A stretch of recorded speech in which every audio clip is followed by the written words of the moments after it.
안녕하세요. 저는 33살 평범한 직장인 남자입니다. 저희 어머니는 올해로 61살이 되셨습니다. 6년 전에 아버지와 이혼을 하셨고 지난달에 재혼을 하셨어요. 아버지는 69살이시고 혼자 지내고 계십니다. 저에게는 5살 어린 남동생이 하나 있고요. 저희 둘 다 미혼입니다. 그리고 어머니 재혼하시는 날 저희 형제가 가서 축하드렸었습니다. 진심으로 행복하셨으면 좋겠다고 그 누구보다 더 많이 축하드렸어요. 그리고 지난주에 아버지에게 연락이 오셔서는 저에게 폐륜하라고 하시면 욕을 하시더군요. 그래서 폐륜이라는 게 정확히 어떤 뜻인가 검색을 해보니 입에 담을 수도 없는 심각한 사건들이 나오더군요. 제가 그 정도인가 싶었네요. 저는 어머니가 이혼을 하실 때도 그리고 재혼을 하실 때도 늘 어머님을 응원했습니다. 그래서 저런 소리를 듣는 건가 싶지만 지난 시간 동안 아버지가 하신 행동들을 보면 어머님의 재혼은 행복하다 못해 통쾌하기까지 하거든요. 예전에도 그렇고 지금도 그렇고 저희 집이 이렇게 된 이유는 다름 아닌 조상님들 때문인 것 같습니다. 조상이 살렸다라는 소리가 있지만 저 같은 경우에는 조상이 망하게 만들었다고 느껴지네요. 저희 아버지는 제사를 중요하게 생각하십니다. 가끔은 직접 비슷하게 보이기도 하고 제사와 관련된 것들을 잘못 건들면 그날은 온 집안이 난리가 납니다. 실제로 저희 어머님은 제사 때문에 손목이 부러지기도 하셨고요. 사람들 사이에서 제사 이야기가 나오면 주로 여자들이 싫어한다고 하는데 글쎄요. 남자인 저도 제사라면 정말 질릴 만큼 질린 사람입니다. 제가 고등학생 때 제 손으로 직접 제사상을 준비해보기도 했거든요. 저희 아버지는 아래로 여동생이 둘, 남동생이 하나 있으시고요. 지금은 아버지만 빼고 다른 형제분들은 모두 돌아가셨습니다. 그래서 지금은 혼자시고 예전보다 더 열심히 조상님들을 챙기시더군요. 제가 어릴 때 한 달에 한 번꼴로 명절이 있는 줄 알았습니다. 거의 매달 친척들이 모였거든요. 지금 와서 생각해보면 그게 모두 제사였었고 음식은 늘 저희 어머니 혼자 하셨습니다. 그러다 딱 한 번 어머님이 엄청나게 화를 내신 적이 있었어요. 그게 제가 고등학생 때 벌어진 일입니다. 아버지는 불같이 화를 내셨고 집 전화기를 던지시기도 하셨고 그때 처음 이혼 이야기가 나왔었네요. 황당한 건 그 이혼 이야기를 저희 아버지가 먼저 꺼내셨습니다. 그러자 어머니가 더 화가 나서 혼자 주방에 가시더니 무슨 큰 소리가 났었고 그때 손목이 부러지셔서 병원으로 가셨네요. 일주일 정도 외갓집에 가셨던 걸로 기억합니다. 고등학생인 제가 봐도 이혼하는 게 맞아 보였네요. 그렇게 어머님이 계시지 않은 일주일 동안 제사가 있었고 그 음식을 제가 했습니다. 원래는 고모들이 와서 하기로 했었어요. 근데 갑자기 바쁘다고 하시며 만들기 어려운 것들만 고모님이 해서 싸갖고 오겠다고 나머지는 저보고 준비하라고 하더군요. 그래서 제가 차려보기도 했습니다. 당연히 이상하게 차렸죠. 냉장고에 있는 반찬들을 올리다가 김치를 꺼내놨다고 아버지께 혼나고 잘했다 고생했다 말은 없이 욕만 먹었던 기억이 있네요. 사실 그때부터 질려버렸습니다. 외갓집에 가셨던 어머님은 일주일도 지나지 않아 다시 돌아오셨고요. 표정이 무척 어두우셨어요. 아버지는 되려 더 당당하게 화를 내셨고요. 그 뒤로 어머니는 아무 말 없이 음식을 하셨습니다. 저희 아버지는 학교 교장까지 하고 은퇴하셨어요. 그래서 늘 교육자 집안이라는 점을 강조하셨고요. 항상 당당하셨고 늘 본인이 오르셨습니다. 그래서 해외에 나가서도 고집을 꺾지 않으셨어요. 제 동생은 지금 미국에 있습니다. 아마 거기서 영주권 받아다가 완전히 정착할 생각인 듯해요. 지금은 나름 괜찮은 회사에서 회계사 일을 하고 있다고 들었습니다. 그래서 동생을 보러 간 적이 있어요. 동생이 외국에서 대학을 다니고 있을 때 동생을 보러 미국에 간 적이 있었습니다. 비행기표가 너무 비싸서 못 가고 있었는데 동생이 자기가 어머니 표값을 모아놨다고 해서 제 몫은 제가 내고 그렇게 먼 미국에 다녀왔었어요. 동생이 숙소도 다 잡아놓고 미국 모텔이라고 하던데 상당히 좋더군요. 1층짜리 건물에 방마다 커튼이 달린 큰 창문이 있었고 침대도 크고 한국의 모텔 가는 느낌이 많이 달랐네요. 거기서 일단 자리를 잡고 일주일 정도 동생의 안내로 이곳저곳을 구경했어요. 거기가 뉴저지라는 곳이었어요. 부모님도 그렇고 저도 해외여행이 처음이라 참 신기하고 일단 미국은 뭐든지 크기가 엄청 크더군요. 심지어 날아다니는 파리도 한국보다 컸습니다. 오랜만에 즐거운 시간을 보내고 있었는데 갑자기 아버지가 내일이 할아버지 기일이라고 제사를 지낼 준비를 해야겠다며 장을 보러 가자고 하셨어요. 처음엔 농담이겠거니 했습니다. 근데 엄청 진지하게 준비를 하시더라고요. 그래서 장을 보러 다니기 시작했는데 외국마트에는 재료를 구하기 힘들었어요. 내심 다행이라고 생각했습니다. 근데 결국 찾았습니다. 한인마트라는 게 있습니다. 생각보다 규모도 크고 물건들도 다양하게 많이 있더군요. 거기에 가보면 그냥 한국마트랑 다를 게 없습니다. 한국 된장, 고추장, 김치, 밥솥 다 팔고요. 거기 모든 게 다 있더군요. 아버지는 여행 와서 가장 행복한 표정을 지으시며 이것저것 사기 시작하셨어요. 근데 가격은 한국보다 조금 비쌉니다. 그래서 많이는 못 사고 기분만 하자며 장을 보기 시작하셨어요. 그렇게 다 사들고 왔습니다. 간단하게 소주랑 포 정도 놓고 지내면 이해를 하겠는데 음식 재료들을 잔뜩 사오셨어요. 문제는 모텔 안에서 음식을 할 장소가 없었습니다. 커피포트 달랑 하나 있고 무슨 수로 거기서 전이며 고기며 이런 걸 하나요. 아버지의 성격을 잘 알기에 하지 말자고는 못하고 간단하게 하시자고 저랑 동생이 사정을 했어요. 근데 전혀 듣지 않으셨습니다. 이렇게 힘들수록 더 성심껏 제사를 모셔야 한다며 고집을 부리셨고 모텔 앞 주차장 구석에서 휴대용 가스버너를 놓고 음식을 하면 되지 않냐며 말도 안 되는 억지를 부리셨어요. 보다 못한 어머님이 그럼 3일 뒤에 한국에 가서 바로 제사를 지내자고 타이르셨고 그러다가 더 혼나셨네요. 무슨 제사를 아무 때나 편할 때 지내는 게 어딨냐면서 엄청 나무라셨어요. 결국 어머님도 폭발하셔서는 아니 지금 다른 나라에 있는데 조상님들이 어찌 찾아오시냐고 여기는 다 서양 귀신들밖에 없는데 어디 겁나서 조상님들이 오시겠냐고 고집 좀 그만 피우라고 하셨어요. 그러자 아버지는 저희 어머니가 어떻게든 핑계를 대서 제사를 빼먹으려고 한다면서 구박을 하셨고 결국 어머니는 음식 안 한다고 해외여행 중에 제사 음식을 하는 경우가 어딨냐면서 하고 싶으면 혼자 하라고 나는 못하겠다고 하셨어요. 제사를 안 하겠다고 어머니가 대놓고 이야기하시니 그때부터 아버지가 불같이 화를 내셨습니다. 거의 일방적으로 소리를 지르셨고요. 어머니는 침대에 누워 이불을 덮어버리고는 쳐다도 보지 않으셨습니다. 아버지는 누워있는 어머니에게 심한 말을 쏟아내셨어요. 그쯤 되니 제가 봐도 아버지가 좀 이상할 정도로 집착을 하는 것 같다고 생각이 들었네요.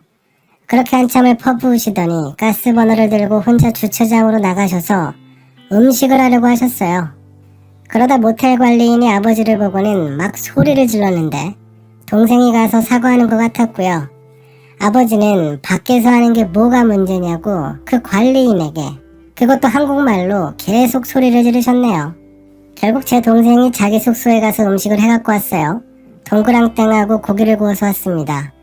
애초부터 동생 숙소에 가지 않았던 이유가 거기가 대학생 4명이 함께 사는 곳이라고 했어요.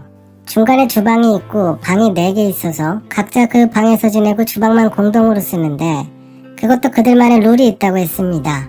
근데 동생이 그 룰을 어기고 밤늦게 요리하는 거라고 하더군요. 동생이 자기 숙소에 다녀오는 동안 저는 모텔에서 불을 쓰지 않는 음식들을 했습니다. 과일이나 그런 거요. 아버지는 모텔 구석에서 밤을 깎고 계셨고요. 어머니는 침대에서 절대 안 나오셨습니다. 그렇게 새벽 3시에 미국 뉴저지의 한 모텔에서 화장대 위에 음식을 차려놓고 제사를 지냈습니다. 어머니는 그때까지도 침대에 누워 계셨고요. 아버지는 틈틈이 어머니에게 구박하셨습니다. 다음날부터 귀국하는 날까지 이틀 동안 지옥이었습니다. 아버지는 어머니에게 심하게 구박을 하셨고 옆에서 듣기 힘들 정도로 하셨어요. 결국 마지막 날엔 어머님은 동생 숙소에 가서 주무셨습니다. 결국 그게 발단이 돼서 부모님이 이혼을 하셨어요. 그 다음 제사도 어머님이 하지 않겠다고 하셨거든요. 그러자 집안 며느리가 그걸 왜 안 하냐고 아버지가 소리 지르셨고요. 그럼 제사 음식 잘하는 여자랑 나가 살라고 어머니도 계속 대받아 치시고 나중에 죽어서 저승에 가서도 제사 음식 할 것 같다고 지겹다고 절대 안 한다고 하셨어요. 그러자 아버지가 먼저 이혼 이야기를 꺼내셨습니다. 같이 못 산다고 하셨네요. 이혼 이야기를 어머님이 먼저 꺼내신 게 아닙니다. 이번에도 아버지가 먼저 이혼 이야기를 하셨어요. 예전에 제사 음식 하다가 한번 싸우시고 어머님이 나가셨다가 그냥 오신 적이 있었거든요. 그것 때문에 더 당당하게 이혼 이야기를 하시는 것 같았습니다. 그리고 이혼 이야기만 꺼내면 어머니도 위축되시는 것 같았고요. 그때 어머니 나이가 55살이셨고요. 아버지가 63살이셨네요. 어머니가 이혼을 어려워한다는 걸 아셔서 그런지 협박 수준으로 이혼 이야기를 자주 하셨어요. 그러다가 결국 두 분은 진짜 이혼하셨습니다. 제가 옆에서 어머니를 도와드렸어요. 자식이 부모 이혼을 돕는다는 게 이상하게 보이겠지만 전 솔직히 어머니가 이혼하셨으면 했어요. 그래서 제가 직접 이혼 변호사를 찾아다니며 상담을 했었고요. 나중에는 어머니에게 말씀드리고 변호사를 한번 만나보시라고 했습니다. 제 역할은 거기까지였어요. 나머지는 어머님 선택이셨습니다. 제 동생도 부모님 이혼 소식을 듣고 다행이라고 할 정도였으니까요. 그렇게 두 분은 이혼을 하시고 거기서 끝날 줄 알았는데 아버지는 막무가내셨어요. 이혼을 하고 따로 살고 계셨는데도 제삿날이 다가오면 어머니에게 전화해서 음식을 하라고 하셨답니다. 며느리는 며느리라고 하시면서요. 그리고 더 웃긴 건 아버지가 주장하시는 건 이혼을 했어도 부부의 연은 끊긴 게 아니고 심지어 지금 아버지 연금도 어머니에게 일정 금액이 매달 들어가고 있으니 아버지가 어머니를 먹여 살리고 있는 거라고 하셨어요. 아버지는 이혼 후에도 남편 역할을 하고 있으니 어머니도 이혼을 했어도 며느리 역할을 하라면서 제삿날이 되면 오라고 하셨답니다. 그래서 어머니는 그날 아버지에게 가셨어요. 저도 함께 갔었습니다. 집에 도착하니 아버지가 기본적인 제사상이나 이런 건 다 해두셨더라고요. 아침부터 다 닦고 준비했다면서 음식만 빨리 와서 해놓고 가라고 하셨네요. 과일이나 그런 건 아버지가 직접 다 차리셨다고요. 그 이야기를 듣고 어머니는 곧장 제사상으로 가시더니 그걸 한 번에 다 뒤집으셨습니다. 저도 깜짝 놀랐어요. 그리고 예전에 아버지가 제사 때문에 싸우다가 집 전화기를 거실 바닥에 던진 적이 있으셨거든요. 그게 마음에 남으셨는지 어머니 핸드폰을 아버지 보는 앞에서 거실 바닥에 던져버리셨어요. 박살이 났습니다. 그리고는 제사상을 보시며 꿈에서라도 이 집 조상들이 날 찾는 일 없었으면 좋겠다고 지긋지긋하다고 하시며 아버지에게도 다시는 날 찾지 말라고 죽기 직전에도 죽어서라도 절대 찾지 말라고 소리를 지르셨어요. 그리고는 집 밖으로 나가버리셨습니다. 그때 아버지는 한참을 제사상만 쳐다보고 계셨어요. 그리고는 저에게 한마디 하셨습니다. 그게 더 충격이었네요. 전 아버지가 반성 비슷하게 아니면 후회라도 하실 줄 알았거든요. 근데 아버지가 저에게 하시는 말씀이 너희 엄마 치매 같다고 검사해보라고 하셨어요. 저도 더는 대꾸를 안 하고 그냥 나왔습니다. 그리고 아버지에게는 더는 가지 않았어요. 문제는 그 다음부터 저에게 연락하시더니 어머니 번호를 알려달라고 주소를 알려달라고 하시며 계속 물어보셨어요. 저는 중간에서 무조건 다 막았습니다. 절대로 알려드릴 수 없다고 딱 잘라서 말했어요. 그렇게 그때부터 지금까지 저희 아버지는 모든 화를 저에게 다 풀고 계십니다. 어머니는 이혼 후 속초에서 지내십니다. 거기서 친한 친구분들과 함께 지내시다가 어떤 멋진 분을 만나서 3년 전부터 연애 비슷하게 하신 걸로 들었습니다. 저에겐 자세한 이야기는 안 해주셨거든요. 대충 눈치로만 알고 어머님 친구분들을 통해서 언뜻언뜻 듣고만 있었어요. 그러다 작년에 갑자기 연락 오시더니 속초에 한번 내려오라고 하시더군요. 그렇게 처음 어머님의 그분을 뵙게 되었습니다. 인상이 너무 따뜻한 분이셨어요. 어머니도 행복하신 것 같아서 참 좋았네요. 재혼 이야기는 하지 않으셨지만 남은 인생을 함께 지내고 싶다고 하셔서 그러시라고 이제 행복하게만 지내시라면서 함께 기뻐했습니다. 동생이랑은 그 자리에서 화상통화를 했고요. 동생도 너무 잘 되었다고 기뻐하고 그날은 유독 저희 어머님이 더 아름다워 보이셨어요. 그렇게 두 분은 지금 함께 지내고 계십니다. 아버지에게 어머니 소식을 전하기가 참 힘들었네요. 근데 저번에 또 제사 문제로 저에게 전화하셔서 어머니 이야기를 하면 욕을 하시길래 그때 전부 다 말씀드렸습니다. 재혼하실 거라고 이야기했어요. 이제는 어머님이 다른 집 며느리가 되셨으니 그만 잊고 놓아주시라고 했어요. 그때 처음으로 아버지가 말씀을 한마디도 하지 않으셨네요. 그러냐? 하고 말이 없으셨습니다.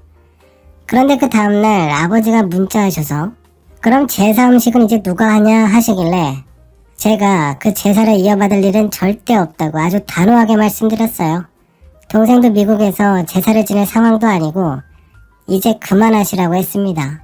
그 뒤로 저에게 제사 이야기를 하시면 욕을 하십니다. 폐륜 이야기도 그때 나온 거고요. 어느 정도 시간이 더 걸릴 것 같아서 일단은 참고 지내고 있어요. 좀 더 포기하시면 그때 저도 결혼하려고 합니다. 며느리가 생기면 또 포기를 못 하실 것 같아서요. 저는 나중에 결혼을 하면 제 가정을 위해서라도 조상님들 말고 제 가족들만 챙기고 살 겁니다. 지금까지 제 이야기를 들어주셔서 감사합니다.